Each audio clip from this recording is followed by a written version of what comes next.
Chris, let's start with some background. Where on earth is Azerbaijan on the map? And more importantly, why is this small country significant to the region and to the world? The Caucasus is the roundabouts of Asia, if you like. You have the northern Russian influence, you have the southern Iranian and Arabic influences through Iraq and some of those. You have the western Turkic influence, and of course further east you go through the states, the Turkic states. That central location, obviously from a military point of view, is a very important one.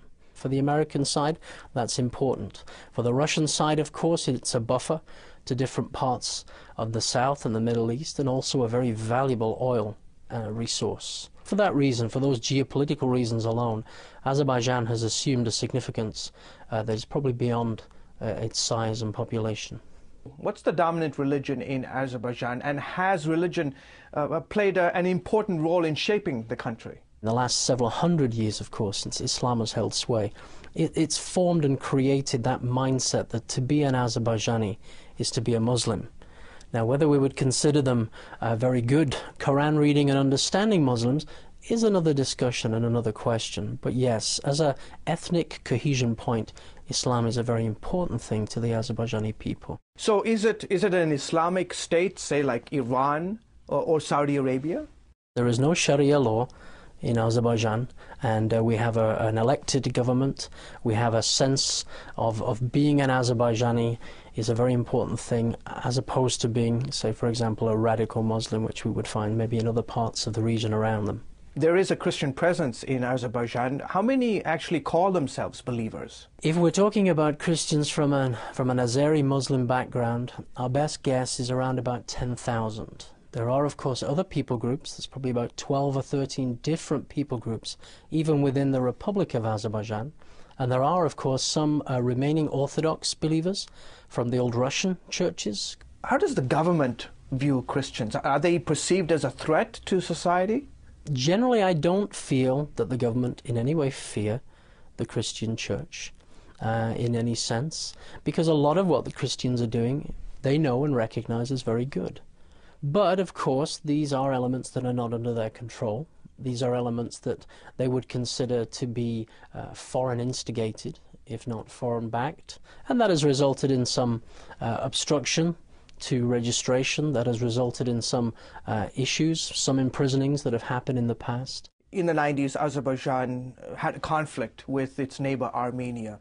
A lot of refugees created as a result of this conflict, and interestingly, the church stepped up to the plate to help and assist.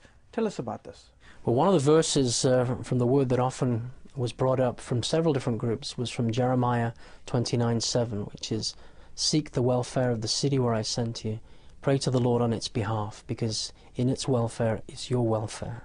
And I think a lot of the new churches, the newer fledgling Christian groups, have really taken to heart this. And so, for example, if I was to tell you of new churches that immediately started helping in psychiatric hospital, to bring food, to play games, to bring some kind of help to give them a respite from what was initially a very difficult time. There are several that have gone regularly to give out food and blankets, and even to do music concerts to the refugees to encourage them, and some of the believers have gone regularly to help to kind of lift the spirits of some of the people. Many things like food distributions, clothes distributions, prison visits, all of these things have been done and undertaken by various different churches and groups in Azerbaijan. We talked earlier about the growth of the church in this country. Do Azeris like to share the gospel? What we have seen is, of course, people by word of mouth, because it's a close family-knit community, will share their faith.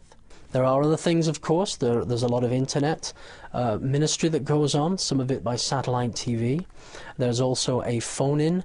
There are several, actually, different phone-ins where people call to an answer phone, and then they can be called back and they can share their faith with them. The churches, of course, that are growing, they have their own active people who go and try and share their faith. Some of them do it on the street, some of them do it just in a very natural way, visiting relatives, just sharing the good news they've received themselves. And in that way the church has been growing.